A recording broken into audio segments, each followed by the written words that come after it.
Hello there, and welcome to what's going to be the last episode for Season 2 of the Savage Lands. One way or another, episode 44 will be the last. I say one way or another because currently things aren't really looking bad. There's a huge army of goblins besieging Brightness portals, and they have successfully slaughtered the cheap replacements for the walled kingdoms and the daggers of watching who went missing mysteriously in the course of the last episode. So currently Brightness Portal stands at the brink of destruction. We are only saved by that bridge that blocks out the goblin invasion forces, but when we look at this ain't looking good, my friends. They're standing on piles of corpses, but to our own big fortune here, they are already pretty banged up.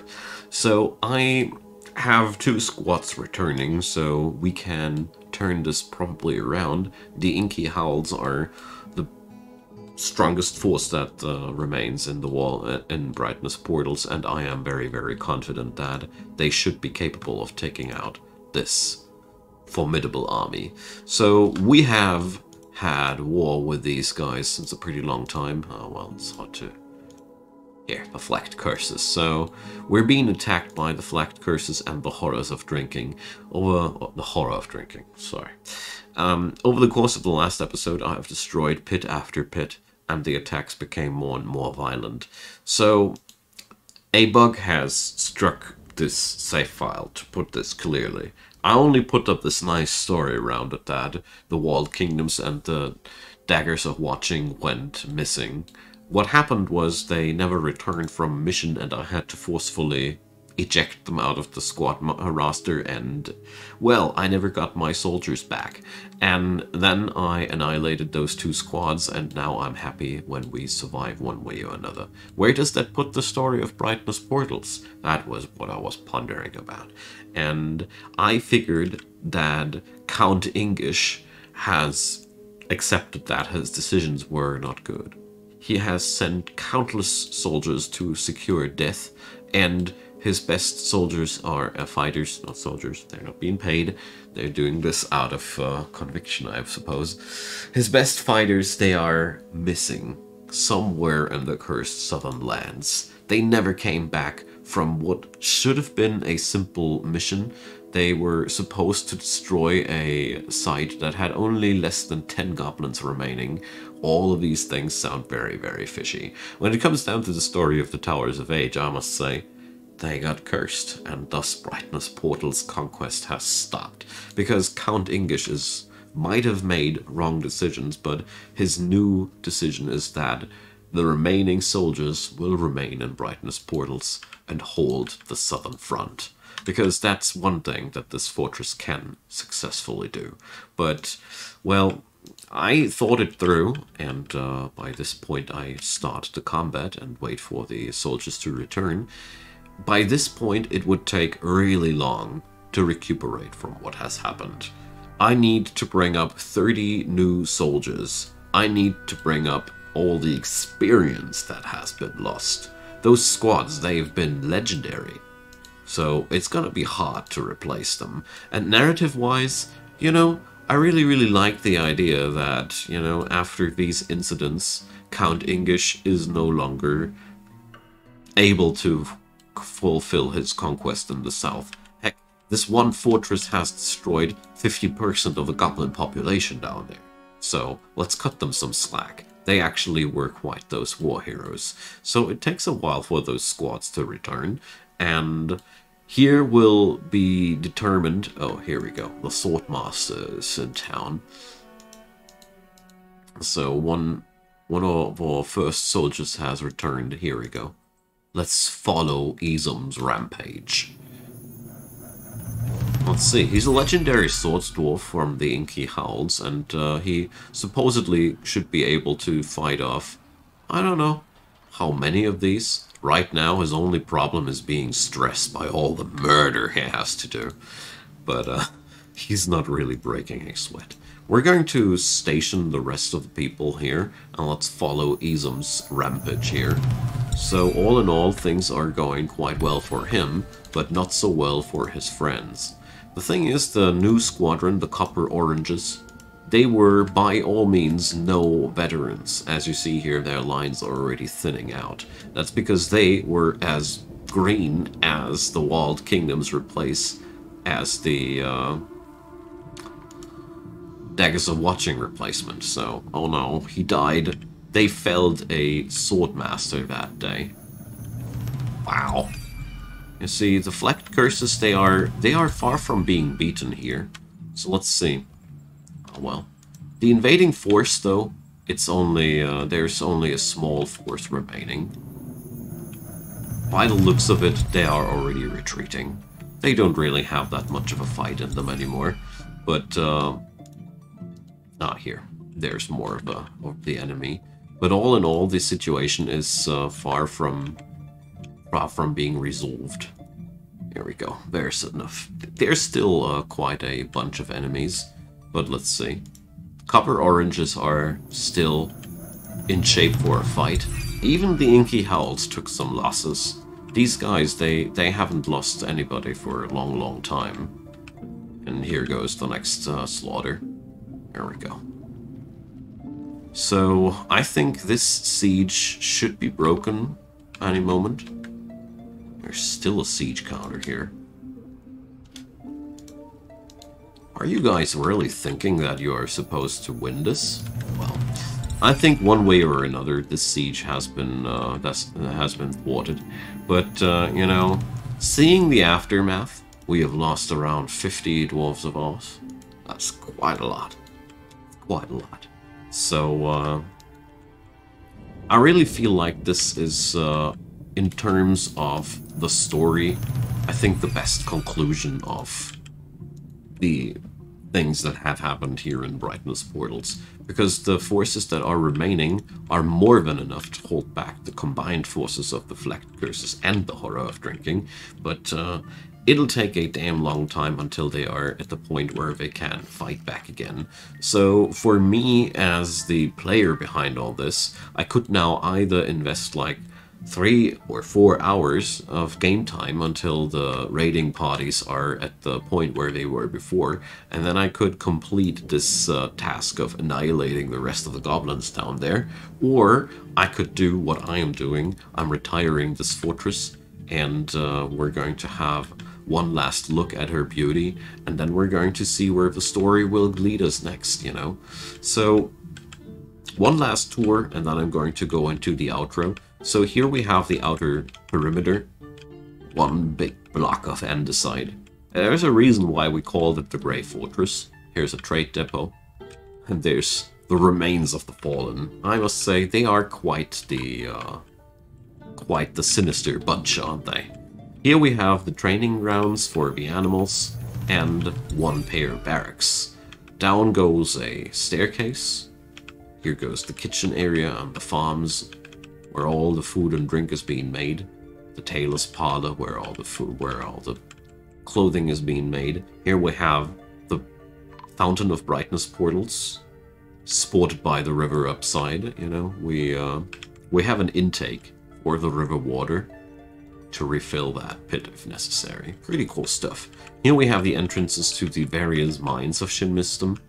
Here goes the Dolomite mine, where we harvest the flux stone for the steel production, and several pathways lead us to the caverns and those things. But let's remain here for a second. Here on this level we have the stone workshops, one dirty and convoluted mess of hallways and stockpiles. Lots of blocks are being stored here, and lots of war things, pilfered war goods should remain here. The wood workers' parlor is one level below, and here are the smithies, where we store various ores, the flux stone for the operations, and all the various goods. Lots of gold chunks. Here's the jeweler's parlor, not too much here, and the the crafts dwarf's parlor. Shinmistum is a very minimalistic fortress. None of these crafts are overly fancy or fully developed, except for the smithies, maybe. Down here we see the heart of the fortress, several claustrophobic apartments, floor by floor, stacked 3 levels on top of each other. The bottom level houses the apartments of Count Ingish, where he resides on in his abode with nice electrum floors and the like. Beyond that, the apartments of this fortress are very, very minimalistic, like I said. We have a tavern, we have an eating hall, we have various temples for the sinister gods of the Towers of Age, and here go the various guild halls for the various trades of Shinmistum. These areas are way better developed than most of these, but everywhere we see the hasty handwork of dwarves that were getting ready for war. None of these areas are too intricate, too much decorations. Probably some engravings in the northern wing, but then we were out for more blood. Here we have the library of Shinmistum, which houses a bit of literature. Could it be the Goblin? Things that really are important in the life of the southern lands. Also here, more of a pragmatic approach, not too much decoration. The hospital, where many dwarves have been taken care of, and the graveyard, or the halls of Vukar, as many of them here would call them. Many dwarves have been buried here, and many more tombs have to be excavated by the time that I retire this fortress. Here is the Hall of Legends. I forgot to put a meeting area on top of that. This is basically where we have all the history of Brightness portals together. Various dwarves of name and rank are to be found here, and various events that have happened during this series are recorded here. Most of these statues, not all of them, are decorated with highly valuable gemstones. This one is quite minimalistic, but many of them have diamonds, rubies, and all those very rare and valuable materials that were found in the depths of the mountain. So we have some miasma here in the various cults. So these are the churches of the cults. Upstairs we have the churches just for the gods themselves. And here are the more organized churches. Whatever rots down here. Oh, it's one of the war dogs that must have died this spring. So churches on this floor and the library, and downstairs here, well, the last few apartments that have been never completed because they also were never needed. So Shinmistum is not ended here. Here are the Dolomite pits, where we have excavated lots and lots of flux stone, and we delve deeper downstairs. We can see here the iron mines of Shinmistum.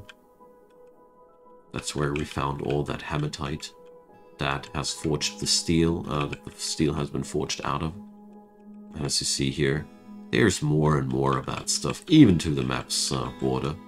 This place has so much iron, more than they ever needed. Same goes for gold.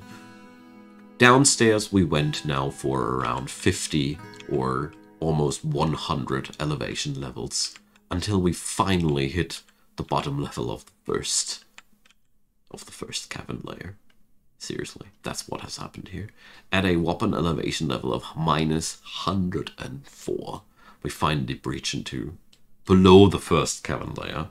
And down here is the feeding pit, where we feed one entrapped forgotten beast. And here at cavern layer 2 is where we have one barracks, one entrapped forgotten beast, one another forgotten beast, and, well, if we go ever deeper, we will soon reach the magma seas.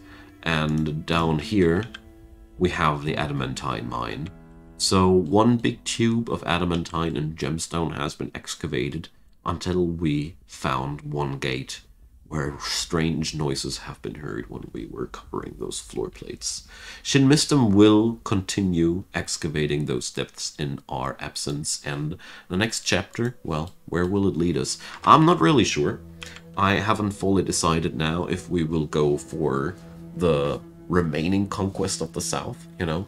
I'm somewhat down for starting up a fortress in an evil biome and settling down in the face of those goblins. But also up here is a abandoned fortress of our civilization. The Towers of Age have a... I think here Praise Lashes should be the one.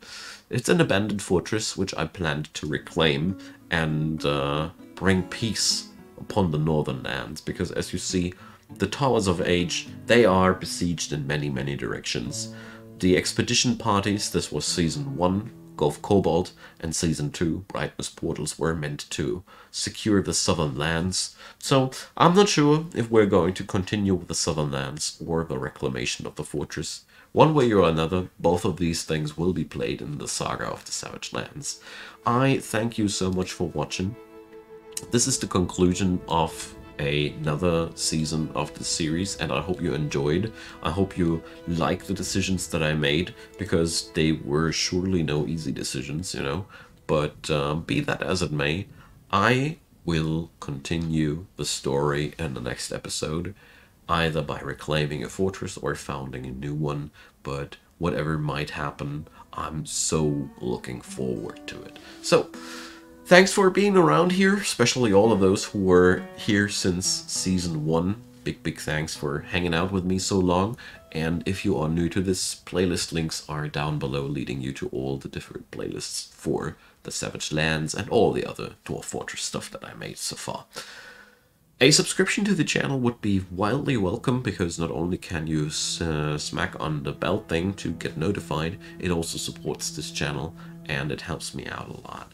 That being said, I want to say thanks for your time yet again, and I hope you have a great day, and see you in Season 3.